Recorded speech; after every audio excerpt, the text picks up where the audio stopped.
Cash Flow Diary Podcast, episode 23. Congratulations, you showed up. Give yourself a high five in celebration of your success. Welcome to the Cash Flow Diary, where new and experienced investors come to take confident action towards their goals. Your host is a family man, a real estate entrepreneur, investor, coach, and instructor. As a master facilitator of Robert Kiyosaki's Cash Flow 101 game, he's inspired many to begin their journey into creating cash flow for themselves and their family. And now, here he is to offer you the tools required to earn the income desired. Your cash flow coach, Jay Massey. Hello and welcome to another episode of the Cash Flow Diary Podcast. Glad that you are here. Just so you know, if you haven't heard us before, make sure you go over to episode 1 to check out the format of the show and understand a little bit about who I am and what's going on, and most importantly, why you may want to continue listening. Right now, as the Cash Flow Diary would state, I love cash flow, and this is more or less a record of what it's going to take or what it's taking me to get to 1,000 units free and clear. And I'm just sharing with you everything that I can share with you through my journey. You know, at this particular moment, we're approaching 400 units, and I'm very, very excited about it. And I just want to keep going and keep going. But in this process, I thought it would be helpful to show other people how on earth to do this thing so that they'd have the opportunity to duplicate as much or as little as they would so decide. And again, you know your situation better than I do. You know whether or not you listening to this is of value, and you know whether or not you know how to put the teams together and make things happen. And if you're saying to yourself, you know, I would like some assistance in making things happen, that's why we created the free e-course, learninvestingnow.com, learninvestingnow.com. You can go over there and go ahead and get the e-course today, because it will teach you how to do the most basic concept that I started with as a wholesaler. I used to be able to purchase and sell properties in a 72-hour period. That was kind of like my major thing that I wanted to do. And I would buy them at a discount, sell them at a discount, and be able to, you know, keep that going for quite some time. And if something like that is of interest to you, feel free to go over to learninvestingnow.com and get your course now. Now, you may also notice when you go there, I am bribing you. Yes, this is what I'm doing. I'm bribing you. I want more reviews on the podcast. So for those of you who are also willing to give a positive review of the podcast, please do so. And I will give you a free month of our premium membership on our website, which has additional courses, additional information, and even has the full version of all of the live recordings. If you were listening to the previous episode, you probably heard some live recordings. You probably wished you were there. Well, we've got the next best thing to being there. I have the ability, of course, to upload those videos, and you can see them. For all of our premium members, they are also there. And again, I always go through our forums answering questions, making sure that everyone's questions are answered as best as I possibly can to be able to help everybody get what they're looking for when it comes to real estate. And last but not least, if you have a desire, or if there's anything that we've shared with you that you find of value, would you let us know? 800-689-1764. Again, 800-689-1764. It is a toll-free number, voicemail. Call and leave a comment about the show. Leave a question that you'd like us to answer, and we'll do our best to do exactly that. Well, enough of that. Let's get down to business. We have our cash quote for today, and it comes from a person who definitely has a lot of cash. Things you like to do should be a hobby of yours, but things the world does should be a business of yours. That's how I heard it from as it was relayed to me, and I was told that Mr. Warren Buffett said that. I kind of like that idea. Things you like to do should be a hobby. So, you know, many of you know I like photography. If you've been over to the Facebook page or some of our websites, etc., many, not all, but many of those photos, especially the ones on Facebook, were photos that I took myself, and I like doing them. But so therefore that's a hobby, right? But the things the world does should be a business. And you probably have figured out that the world likes to live in houses or housing. Maybe it's an apartment or a condo or a townhome.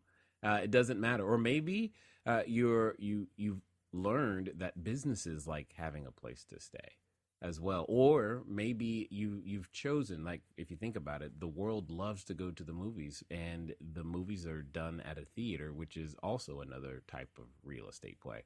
So those things should be a business of yours. So think about that as you walk around, drive around. If you're on the treadmill right now, whatever it is that you're doing, think about, what does the world like to do, and try to customize that for your real estate. You might be surprised at what you come up with. Anyway, so here's what we're going to do. I've got more and more live live audio, because the video's inside the premium membership. Anyway, I've got more of that for you today. And, we do our best to select some of the best 5 and 10 minute segments that we possibly can, because we've got hundreds of hours that, to choose from. And I just can't put hundreds of hours up here. You don't want to hear that. Or maybe you do, and that's why you're a premium member. Maybe you don't. I don't know. But I want to give you 4 different little clips this time that I believe could help you very, very clearly understand some very, very powerful yet basic concepts that have the ability to literally free your mind. I know that when I learned them, it changed the way that I looked at money. It changed the way that I looked at resources. It changed the way that I just look literally at the world, and it still affects me to this day. I know when I've shared it before with many different audiences, they've had various reactions, but the number one overwhelming reaction has always been, wow, I can see possibility for myself. Hopefully you'll have that reaction too as we get through all 4 of these on this particular episode. So let's get started. Times we get mixed up without understanding what the outcome is going to be. Where's the train going to end?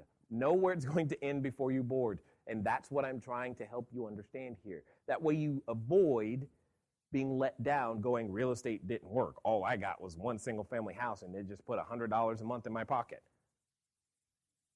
Well, what'd you expect it to do? That's what it was supposed to do. But you had a different expectation from the beginning. Now, while we're on this subject, I want to show you the value of $100 a month. Because $100 a month doesn't sound like a lot, does it? Okay, clearly we have fallen asleep, so let me help you. $100 doesn't sound like a lot, does it? No, not at all. But let's do some math. If you receive $100 a month, how much is that a year? $1,200. So that's the same as $1,200 a year. In order to receive $100 a month for an entire year, let's assume for a second, instead of using real estate, you used a certificate of deposit, CD, at a bank.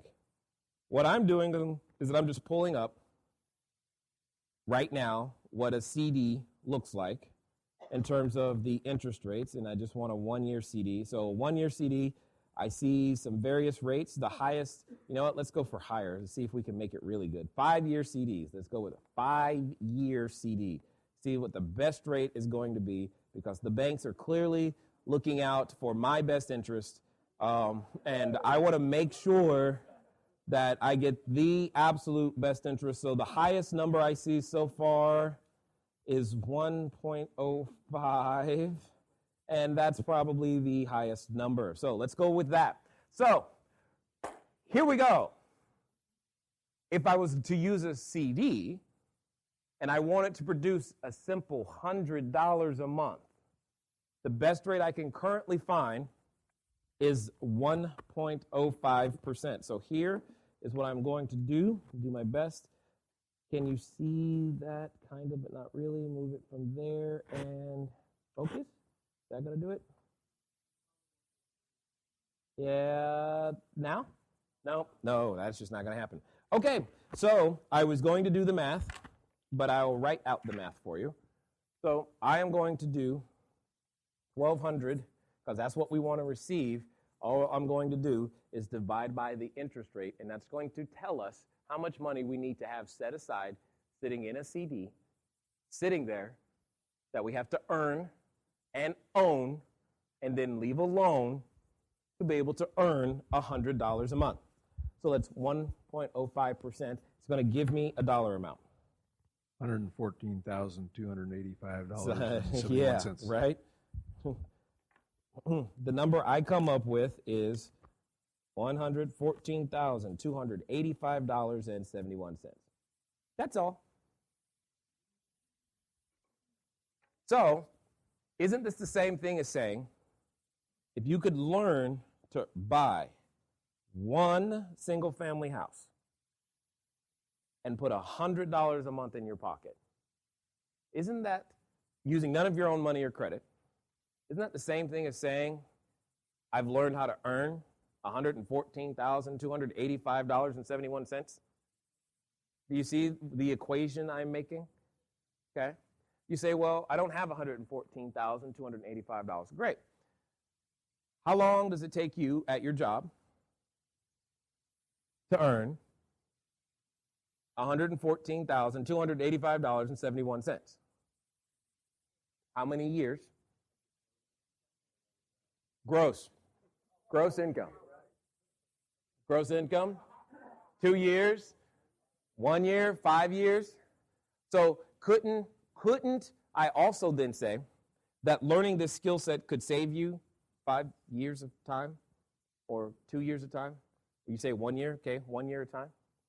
If I said net, some of us, you were like, I'm never going to get there, right? Right? So in essence, what I'm showing you how to do collapses time frames.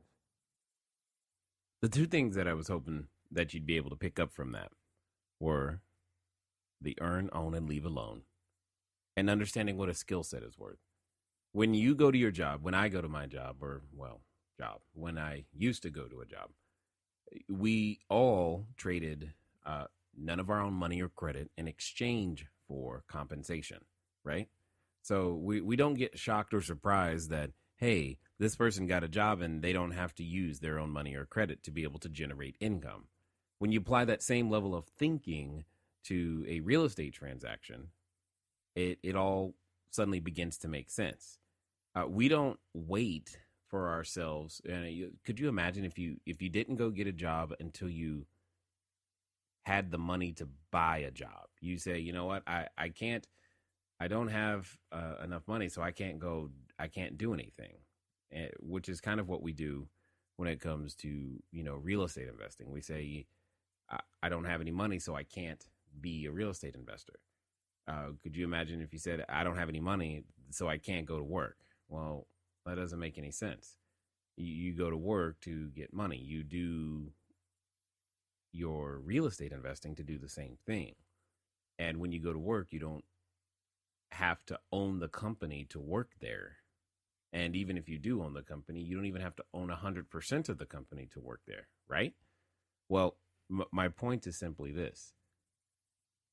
If you can learn to have a skill set that has a certain dollar value to it, isn't that what you were after in the first place? You went to school or college or, post-secondary school or academy, whatever you called it. You went there to learn something so that you go out there and generate income. What I've found to be true is learning the skill set of real estate investing has the ability to allow you and I to go out there, apply that same skill set, work those same number of hours, or sometimes more if you so choose, to be able to create significantly more value. And therefore, because the marketplace says we're more valuable, we earn more money. And we don't have to first earn the $114,285.71. And instead, we create value worth $114,285.71. And then we get paid. It's the same thing that happens with your paycheck. You create value that is equal to what you and your employer said the value you're going to create is worth. And you do that over 40 hours, 60 hours, 80 hours, what have you. And the difference now is that you have an opportunity through real estate to create as much value or as little value, because there is no floor to this either, right? So you have the opportunity to go either direction. I like that choice. I really do. All right, so let's get to the next one because this is absolutely, it covers two very, very important things. And then I'm going to share with you a personal example of something that I've recently done that illustrates these further as well. Okay, you're saying eventually purchase. So then if you've got this property on your hands for a while, somebody needs to be making a payment on it somewhere? You've made an assumption that there's a loan. Okay, so yeah, I did make an assumption that there's a loan. So how is this going to work if there's no loan out there? What do you mean if there's no loan out there? So who pays, I would purchase it for the 26, I would have to have $26,000 of my own to purchase this? I never said that. You did. I'm asking you. Oh, got it. I need the answer to the question. She's like, tell me. Tell me. No. Oh, okay. Now I understand what you're asking. Yeah. No. So here's the difference. You're used to when you go to the store, you say, okay, if I want to buy this marker, you take the marker to the cash register, and you need to have the money at that exact second at the cash register. Okay, so I'm going to give you an example so that you understand the difference. When it comes to real estate,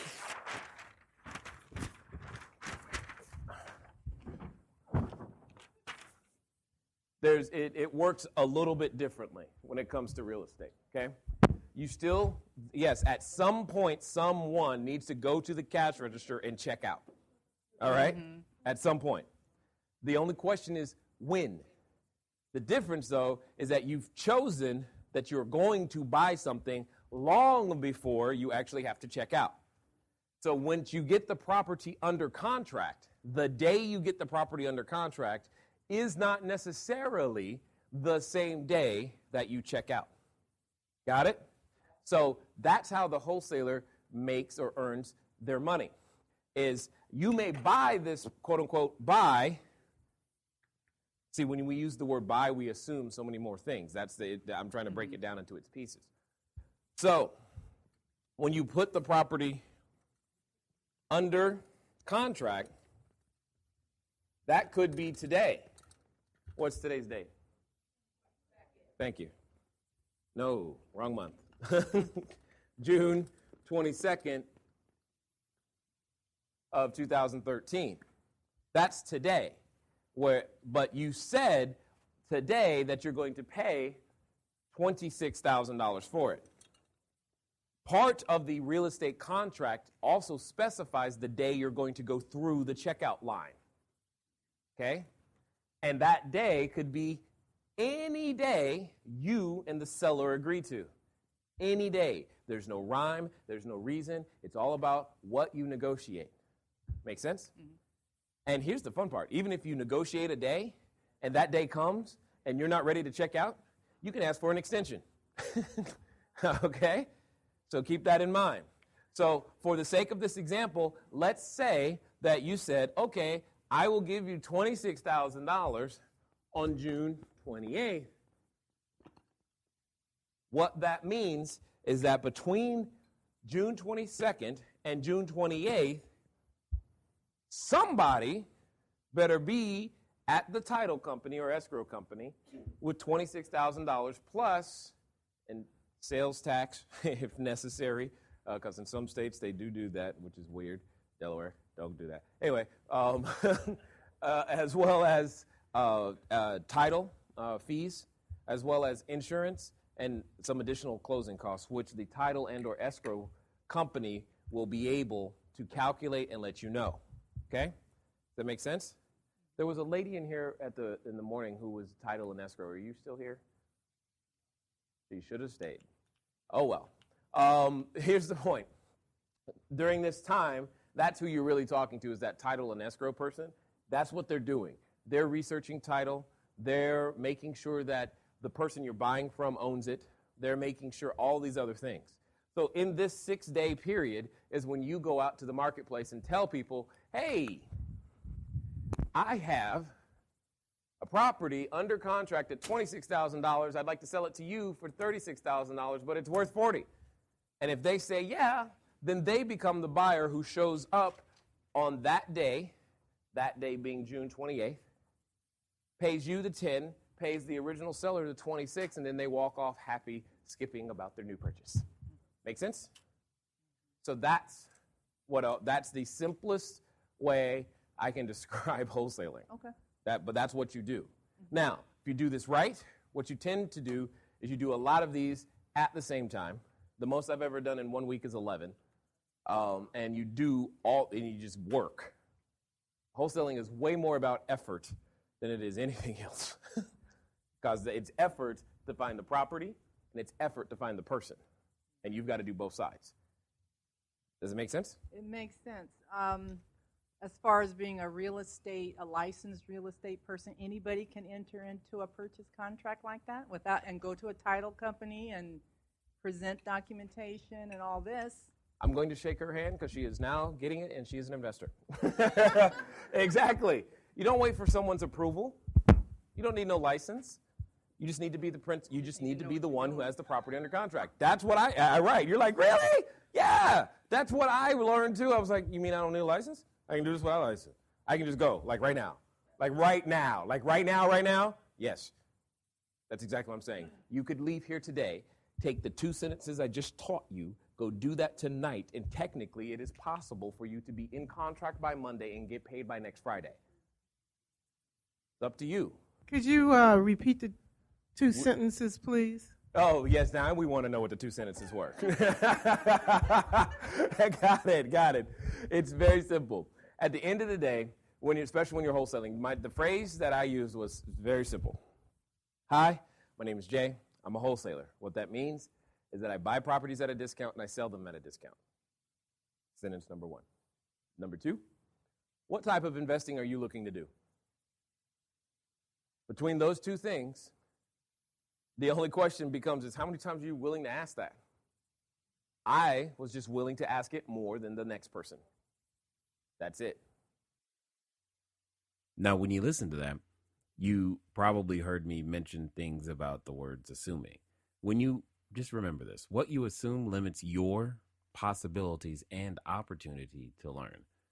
Just because, to you, the word buy means one thing. You need to understand how someone else is using the word buy. As I've been taught, and you have probably been taught the same, nothing has any meaning except the meaning you give it.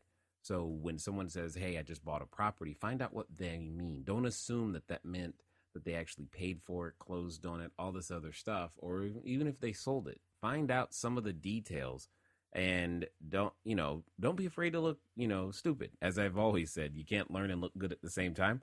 No big deal. Well, as I said, I was going to share with you a personal example on how this also plays out. One of the ways this plays out is sometimes instead of being the wholesaler, if you're looking for additional property, you want to be the one, you want to use a wholesaler. You want to find a wholesaler to get you the property that you're looking for. Now, one of the questions that I like to use in that case is, do you have anything that could be seller financed? I've asked that question primarily of individuals who have a real estate license.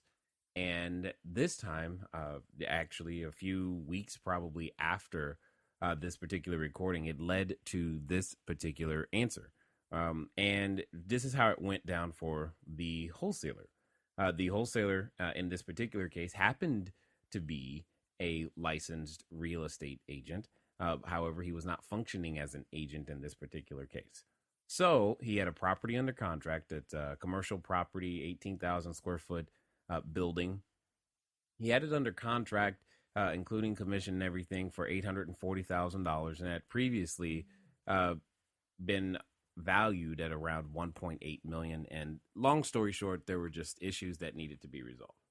And they were not looking to close on the building themselves. So, well, he kind of wanted that, but I negotiated that part away because I wanted to own the whole thing. And in this particular case, he was asking for a $15,000 fee for having the deal under contract. So here's what happened. He found the property. He's standing in line. So if you're thinking about a wholesaler and using, when you go to a store, you're standing in line. And then while standing in line, I happen to walk by. I see that he's holding this, or actually I'm asking people, hey, do you have anything that could be seller financed? He holds up his hand and says, yes, I do. Here it is. And then I ask him, what is it going to take to stand in line in his place?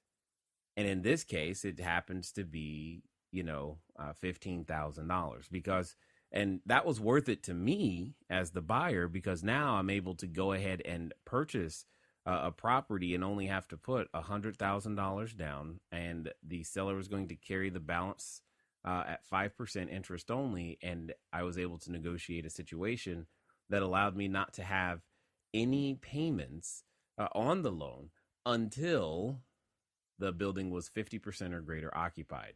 And the major issue, again, is that the building was vacant and that the building is going to need some reconfiguration. It was previously a one-tenant building. We're now making it into a multiple-tenant building. So, again, all of these things are the things that made it possible, or why the person wanted or would be willing to sell. The seller willing to sell, and why the wholesaler would be willing to do so.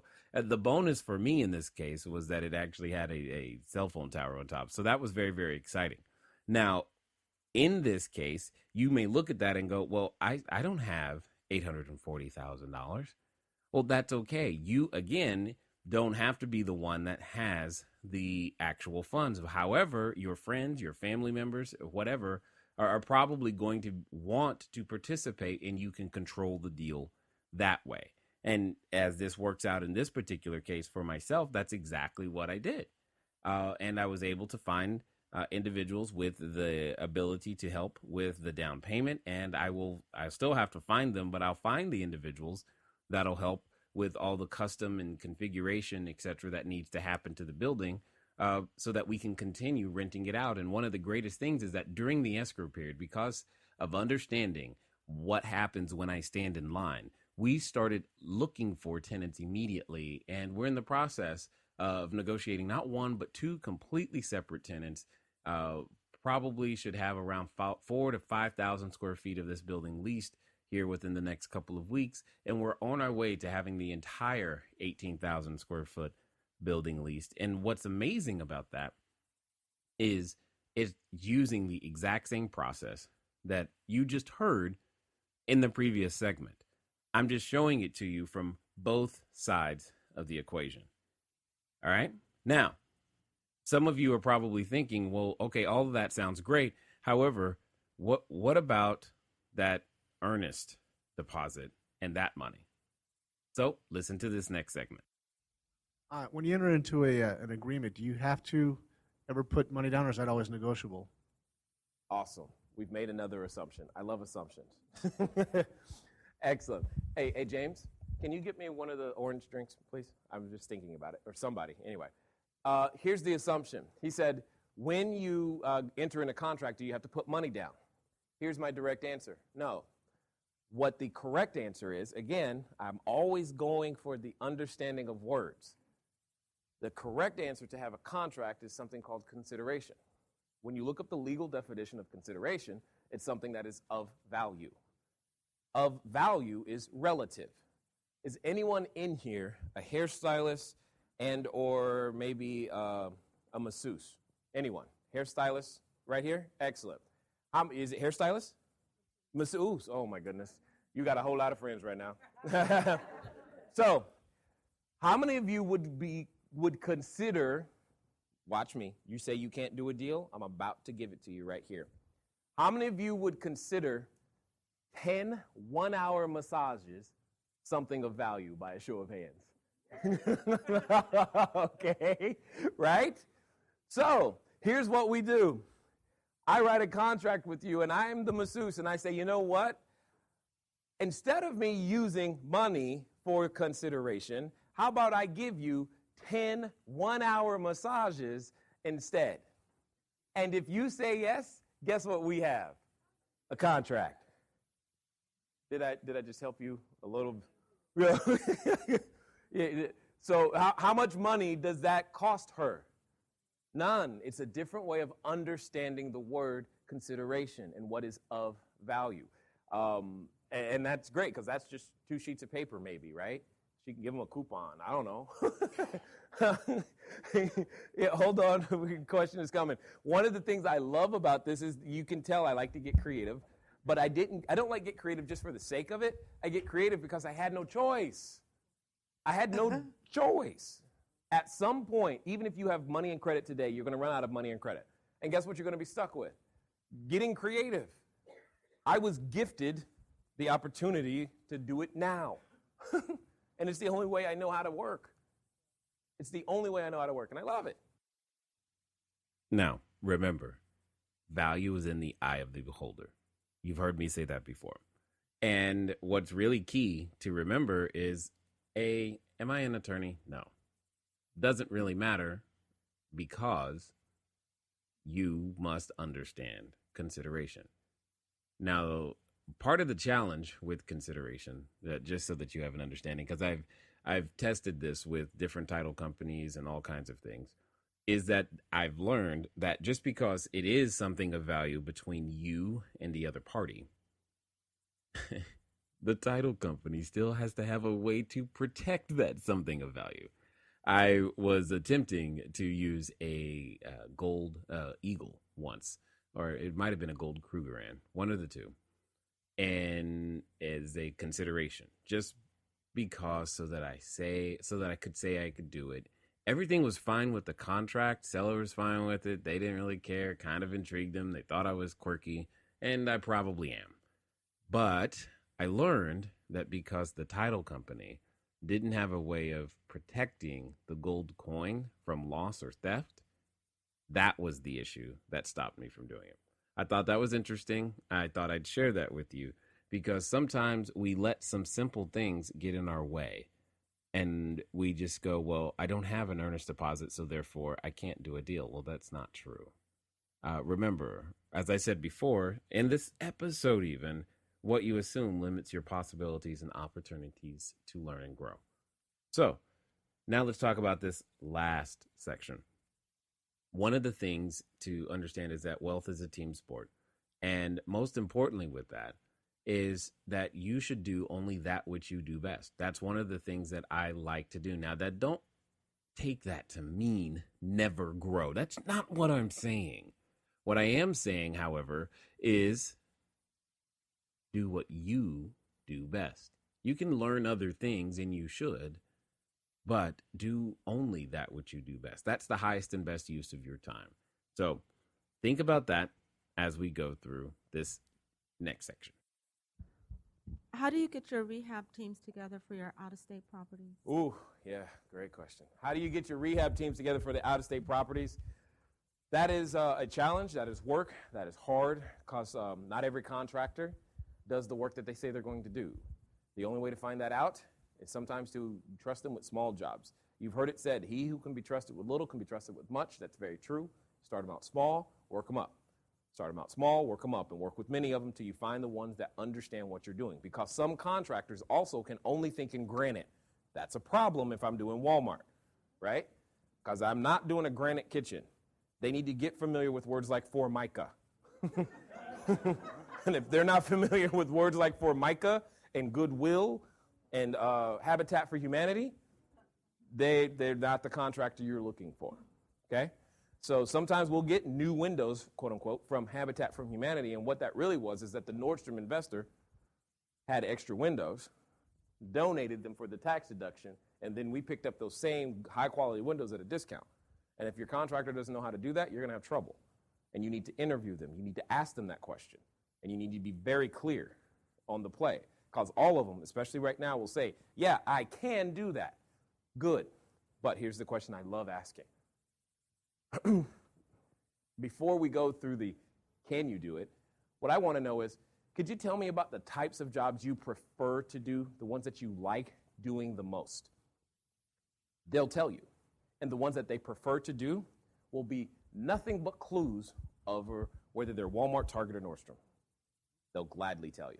They want to tell you because they're hoping that that's the type of job they get to do this time. And then they disqualify themselves without knowing it for you. But they could also say, yeah, I like these in this neighborhood, boom, boom, boom. Okay, excellent. Show me some of the work that you've actually done in this neighborhood. Where can I go to see what you've done? Excellent. Perfect. You can check these people out with the bank. You can check them out with the city. You should do all of these things. It is work. It is a process. It takes a long time to find a great construction team, rehab team that you can put together and trust, especially if you're not going to be the GC yourself. Because remember, you got to just do this is work. This is why I'm saying you're bringing something very valuable to the table, right? Because I told you earlier, I made the mistake by having the wrong contractors in place. Yes, there's so much, she said, is that why I stay in one geographic area? Yeah, that is the primary reason, because it's so much work to get the right team in place. By the time I've done it, I am so not eager to do that again. I'm like, cool, now that I've built a solid foundation, let's build a high-rise on it. Let's go deep. Let's go deep so we can go high. Why? Why do I want to keep jumping from city to city to city to city? Do you know how much work that is? You're making it harder. It's hard enough. It deals with people, right? Real estate would be perfect if people weren't involved. Just give me a house. A house is very obedient. People? Oh my God. It's challenging. Well, there it is. You understand now that real estate is simple. People is the skill set that you need. You need interpersonal skills to make real estate work. And here's the good news.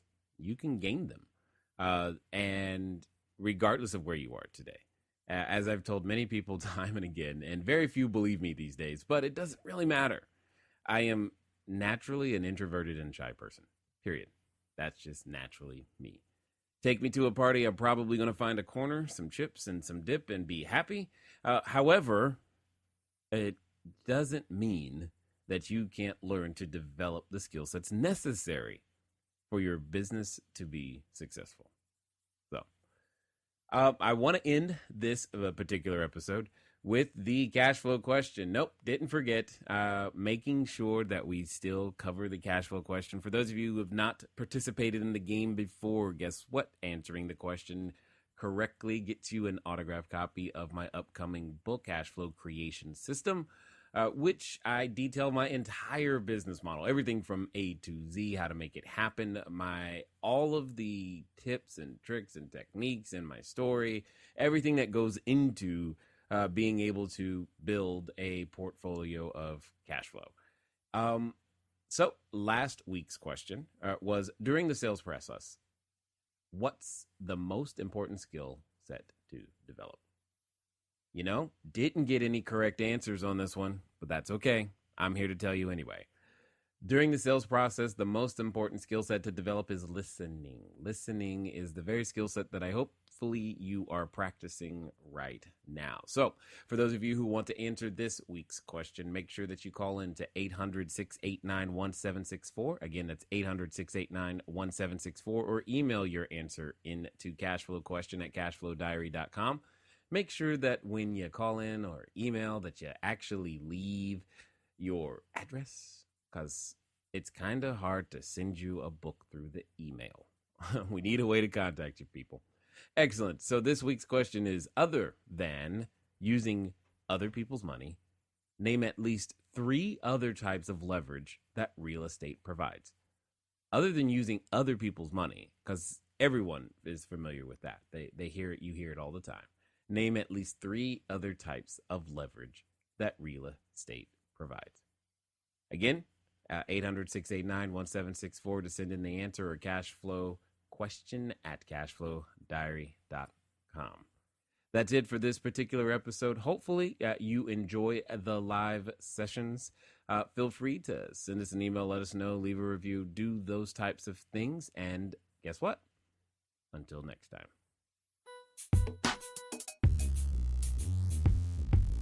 Thank you for investing your time with Jay Massey and the Cash Flow Diary. When you have a moment, please visit iTunes and leave a positive comment about the show. And go now to our website, cashflowdiary.com, to take advantage of our free business building course, Cash Flow Foundation. Gain the knowledge, understanding, and skill that will teach you how to never need a job again.